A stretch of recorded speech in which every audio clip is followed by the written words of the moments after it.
Hello friends, welcome to my channel. तो आज हम बात करेंगे ये जो वैकेंसीज निकली है ये देहू रोड कंटेनमेंट बोर्ड में निकली हुई है। यहाँ पे लिखे है कि यहाँ पे इसका एडवर्टीजमेंट नंबर दिया हुआ है, कौन सी डेट को नोटिफिकेशन आया था।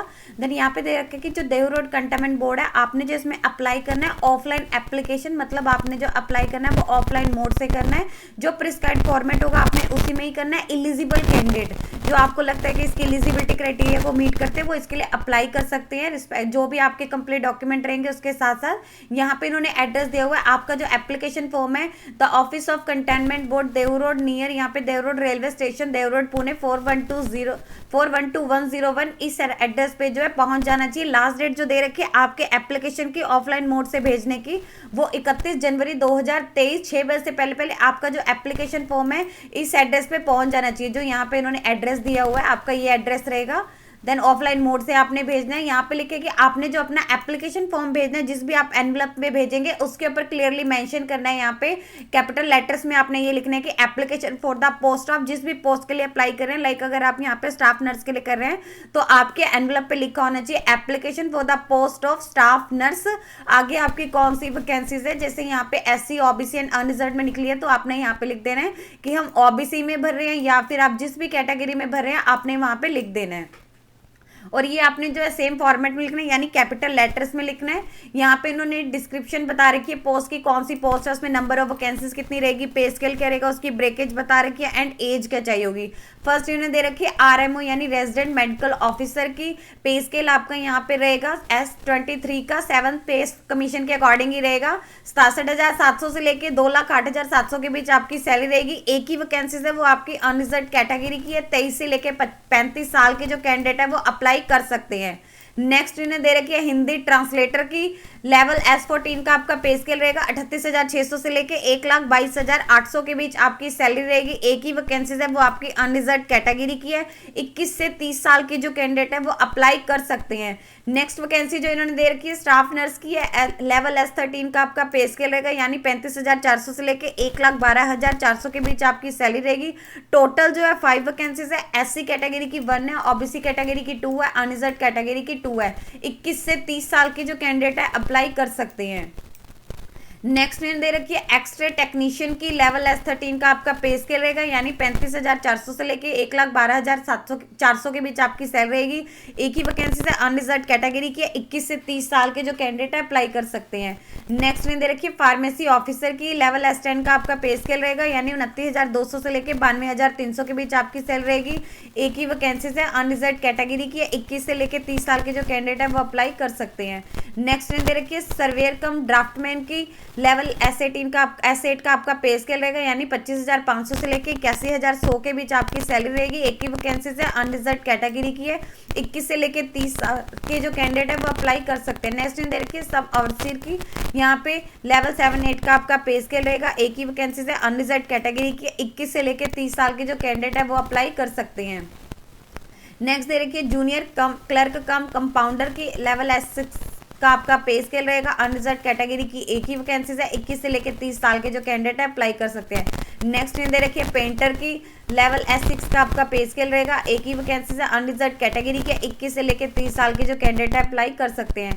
कारपेंटर की उन्होंने दे रखिए लेवल S6 का आपका पे स्केल रहेगा। एक ही वैकेंसीज है। अनरिजर्व्ड कैटेगरी की 21 से लेकर 30 साल के जो कैंडिडेट है अप्लाई कर सकते हैं। नेक्स्ट दे रखिए प्लम्बर की लेवल S6 का आपका पे स्केल रहेगा। एक ही वैकेंसीज है। अनरिजर्व्ड कैटेगरी की है। 21 से लेकर 30 साल के जो कैंडिडेट है अप्लाई कर सकते हैं। मैसन की दे रखी है S6 का आपका पे स्केल रहेगा, यानी 19,900 से लेकर, जिनका यहाँ पे लेवल S6 बता रखे हैं जैसे ये सभी हैं, इनका जो पे स्केल है 19,900 से लेकर 63,200 के बीच रहेगा। और जो मैसन की एक ही वैकेंसी है वो आपकी अनरिजर्व्ड कैटेगरी की है। 21 से लेकर 30 साल के जो कैंडिडेट है अप्लाई कर सकते हैं। एज इन्होंने सेम दे रखी है। नेक्स्ट इन्होंने दे रखी है ड्रेसर की लेवल S5 का आपका पे स्केल रहेगा। 18,000 से लेके 56,900 के बीच आपकी सैलरी रहेगी। अनरिजर्व्ड कैटेगरी की एक ही वैकेंसीज है। 21 से लेके 30 साल के जो कैंडिडेट अप्लाई कर सकते हैं। नेक्स्ट दे रखी है माली की लेवल S1 का आपका पे स्केल रहेगा। 2 वैकेंसीज है। अनरिजर्व्ड कैटेगरी की है। 21 से लेके 30 साल के जो कैंडिडेट अप्लाई कर सकते हैं। वाड़ेया की दे रखी है इन्होंने लेवल S1 का आपका पे स्केल रहेगा। 2 वैकेंसीज है। एक आपकी अनरिजर्व्ड की और एक आपकी जो है OBC की है। 21 से लेके 30 साल के जो कैंडिडेट अप्लाई कर सकते हैं। नेक्स्ट में दे रखिए वार्ड बॉय की एस लेवल S1 का आपका पे स्केल रहेगा। 4 वैकेंसीज है, अनरिजर्व कैटेगरी की 2 है, ओबीसी कैटेगरी की 2 है। 21 से लेकर 30 साल की जो कैंडिडेट अप्लाई कर सकते हैं। नेक्स्ट में दे रखिए वॉचमैन की लेवल S1 का आपका पे स्केल रहेगा। 1 वैकेंसीज है, ओबीसी कैटेगरी की है। 21 से लेकर 30 साल की जो कैंडिडेट अप्लाई कर सकते हैं। नेक्स्ट दे रखिए इन्होंने सैनिटरी इंस्पेक्टर की लेवल रहेगा। 1 वैकेंसीज है, अनरिजर्व कैटेगरी की। 21 से लेकर 30 साल के जो कैंडिडेट अप्लाई कर सकते हैं।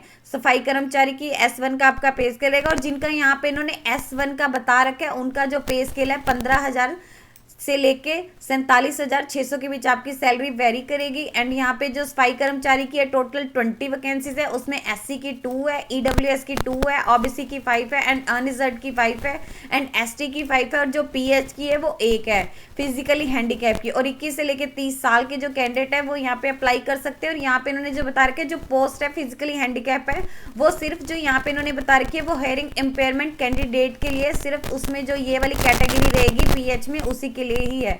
एलिजिबिलिटी क्राइटेरिया इन्होंने बताया हुआ है कि जो कैंडिडेट है यहाँ पे जो भी इसके लिए अप्लाई करे इंडिया का सिटीजन होना चाहिए और जो इसके एजुकेशनल क्वालिफिकेशन है एंड एज अदर जो भी अदर रिक्वायरमेंट है एक्सपीरियंस वगैरह उन्हें अच्छे से मीट करता होना चाहिए, फुलफिल करता होना चाहिए।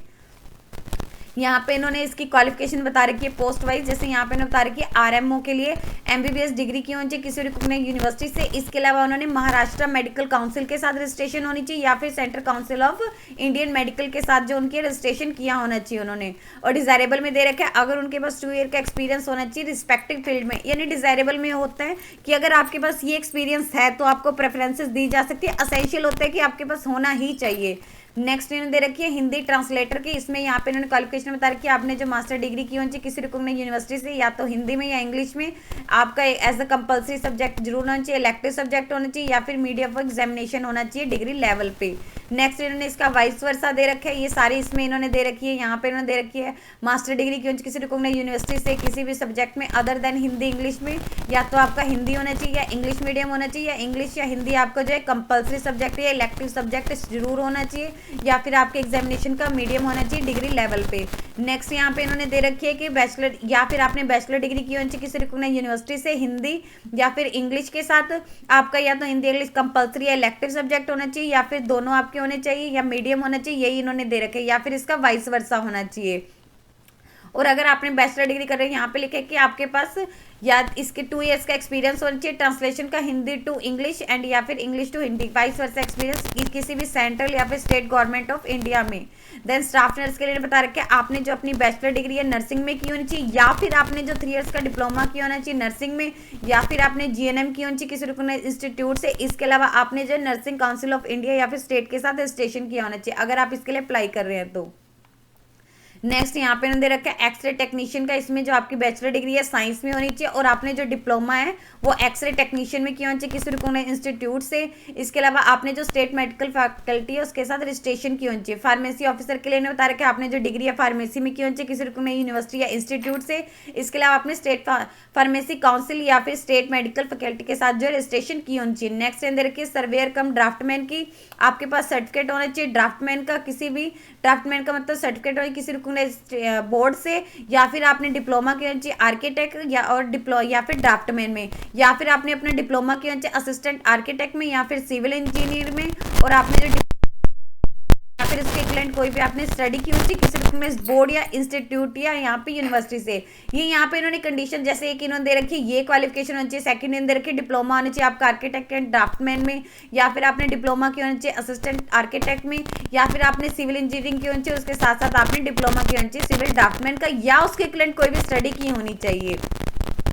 नेक्स्ट दे रखी है सब ओवरसीयर की। यहाँ पे बता रखे या तो आपने डिप्लोमा की होनी चाहिए या फिर डिग्री इन सिविल इंजीनियरिंग में किसी भी रिकॉग्नाइज्ड इंस्टीट्यूट या यूनिवर्सिटी से। नेक्स्ट दे रखी है जूनियर क्लर्क कम कंपाउंडर की। यहाँ पे बता रखा है आपने जो डिप्लोमा है फार्मेसी में की होनी चाहिए किसी रिकॉग्नाइज्ड यूनिवर्सिटी से या फिर आपने अपनी डिग्री की होनी चाहिए किसी रिकॉग्नाइज्ड यूनिवर्सिटी से या उसके इक्विवेलेंट आपने कोई स्टडी की होनी चाहिए और इसके अलावा आपने गवर्नमेंट फार्मेसी काउंसिल बोर्ड के साथ रजिस्ट्रेशन की होनी चाहिए। इसके अलावा यहाँ पे बता रखा है आपके पास बेसिक कंप्यूटर नॉलेज का सर्टिफिकेट होना चाहिए। यहाँ बता रखे किसी भी रिकॉग्नाइज्ड इंस्टीट्यूट से यानी कि यहाँ पे इन्होंने बता रखे आपके पास ये सर्टिफिकेट होना चाहिए। इनमें से कोई भी एग्जांपल के तौर पे दे रखे हैं।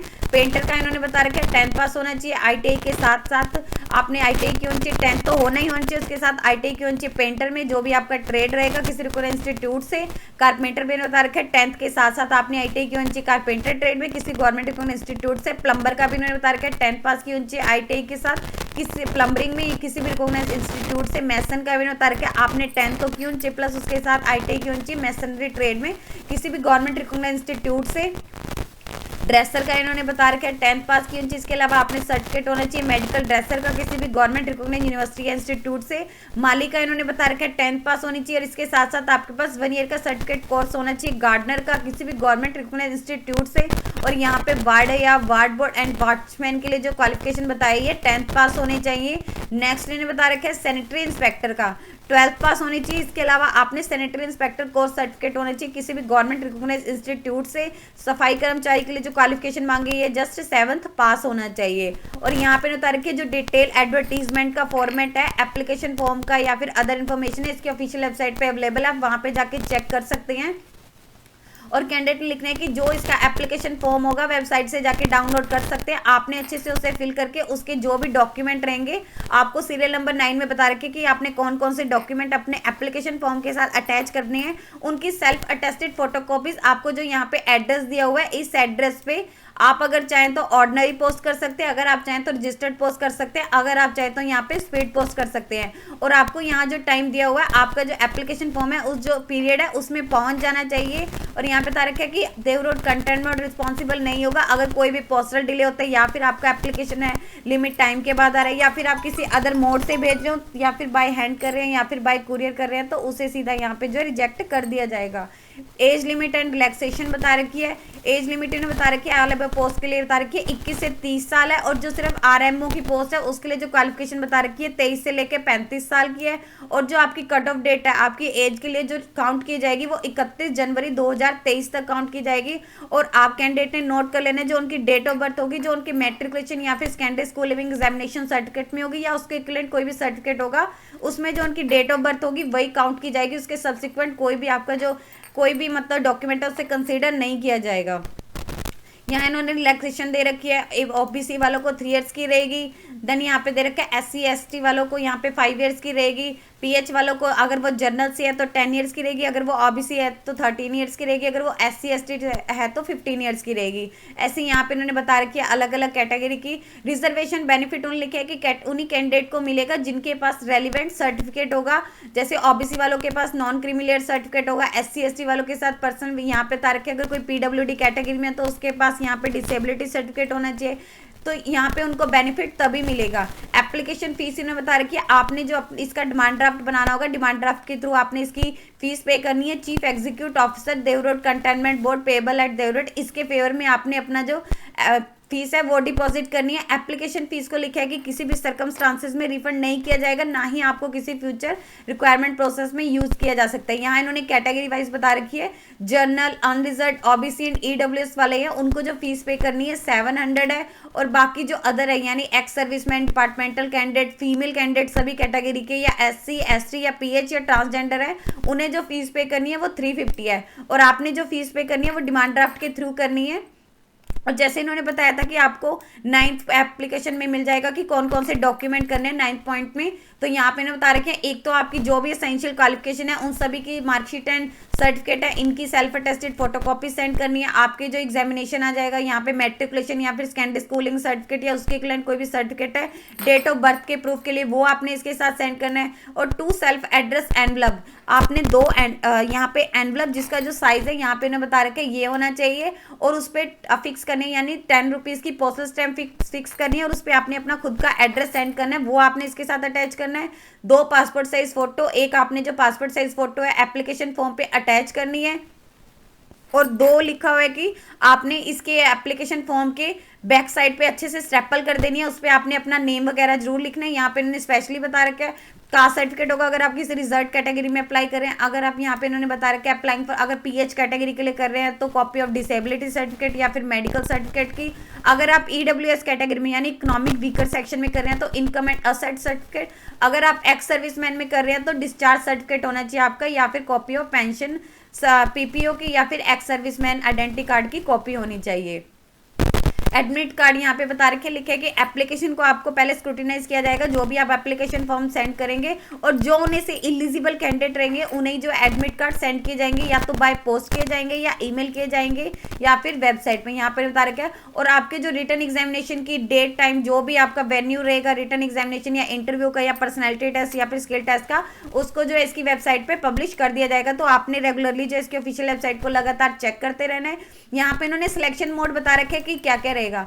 यहाँ पे बता रखा है आरएमओ को छोड़ के जो सभी पोस्ट के लिए यहाँ बता रखा है आपका एक रिटर्न टेस्ट कंडक्ट किया जाएगा। आपका जो रिटर्न टेस्ट है वो 100 मार्क्स का रहेगा। 90 मिनट्स आपको जो है यहाँ पे ड्यूरेशन दी जाएगी। मल्टीपल चॉइस क्वेश्चन पूछ जाएंगे, आंसर आपको जो है ओएमआर आंसर शीट पर देने होंगे। ये जस्ट यहाँ पे रेजिडेंटल एमओ, यहाँ पे आरएमओ के लिए इन्होंने अलग बता रखे। ये यहाँ पे इन्होंने बता रखा है आरएमओ, बाकी सभी का जो है आपका रिटर्न टेस्ट रहेगा 100 मार्क्स का। देन आपका स्किल टेस्ट रहेगा कैंडिडेट का। आपका जो स्किल टेस्ट यहाँ पे लिखे कि स्किल टेस्ट आपका जस्ट जो है क्वालिफाइड नेचर का रहेगा, यानी स्टेजेस पे इन्होंने बता रखी है जो कैंडिडेट यहाँ पे रिटर्न एग्जामिनेशन को क्वालिफाई करेंगे उन्हें जो है शॉर्ट लिस्टेड किया जाएगा, उन्हें जो है यहाँ पे स्किल टेस्ट के लिए बुलाया जाएगा। और आपका जो स्किल टेस्ट है वो मैंडेटरी रहेगा। आरएमओ के लिए बता रखिए, लिखे कि जो भी सिलेक्शन आपकी रहेगी, जो आपके यहाँ पे जो इनकी सिलेक्शन है आरएमओ के लिए, वो आपकी इंटरव्यू एंड पर्सनालिटी टेस्ट में जो आपकी परफॉर्मेंस है उस पर डिपेंड रहती है। और यहाँ पे लिखे कि जो आरएमओ के लिए रहेगा यहाँ पे मतलब छोड़ के जो यहाँ पे इन्होंने सभी के लिए बता रखा है आपका जो है हिंदी एंड इंग्लिश में रहेगा। यहाँ पे जो आपका मीडियम एग्जामिनेशन दे रखा है, जैसे यहाँ पे इन्होंने रिटर्न बता रखा था इंग्लिश एंड हिंदी में रहेगा। क्वालिफाइंग क्राइटेरिया बता रखा है, जो स्किल टेस्ट आपको जस्ट वो क्वालिफाई करना क्लियर ही करना है। और जो आपके यहाँ पे रिटर्न एग्जाम है जो इसे क्लियर करेगा उन्हें ये नेक्स्ट प्रोसीजर के लिए बुलाया जाएगा। और इसके अलावा यहाँ पे इन्होंने बता रखा है नेगेटिव मार्किंग रहेगी आपकी 0.33 मार्क्स की। अगर आप कोई भी गलत आंसर देते हैं तो आपका 0.1/3 मार्क्स जो डिडक्ट कर लिया जाएगा। रिटर्न एग्जामिनेशन के लिए सिलेबस बता रखा है, हिंदी ट्रांसलेटर के लिए आपका ये सिलेबस रहेगा, स्टाफ नर्स के लिए ये रहेगा। देन यहाँ पे एक्सरे टेक्नीशियन के लिए, फार्मेसी ऑफिसर के लिए, सर्वेयर कम ड्राफ्टमैन, ओवरसीयर के लिए यहाँ पे junior cum clerk cum compounder, painter, carpenter, plumber, mason, dresser, यहाँ पे माली, वार्ड या वार्ड बॉय एंड वॉचमैन यहाँ पे दे रखे हैं। देन यहाँ पे सैनिटरी इंस्पेक्टर एंड सफाई कर्मचारी के लिए ये आपका पूरा सिलेबस दिया हुआ है। यहाँ पे इन्होंने कुछ जनरल इंस्ट्रक्शंस एंड यहाँ पे कुछ इन्फॉर्मेशन दे रखी है। अगर कैंडिडेट एक पोस्ट के लिए एक से ज़्यादा पोस्ट के लिए अप्लाई करना चाहता है तो उसे सेपरेट से अपना एप्लीकेशन फॉर्म सेंड करना पड़ेगा और उनके जो क्वालिफिकेशन है वो इससे मीट करती होनी चाहिए।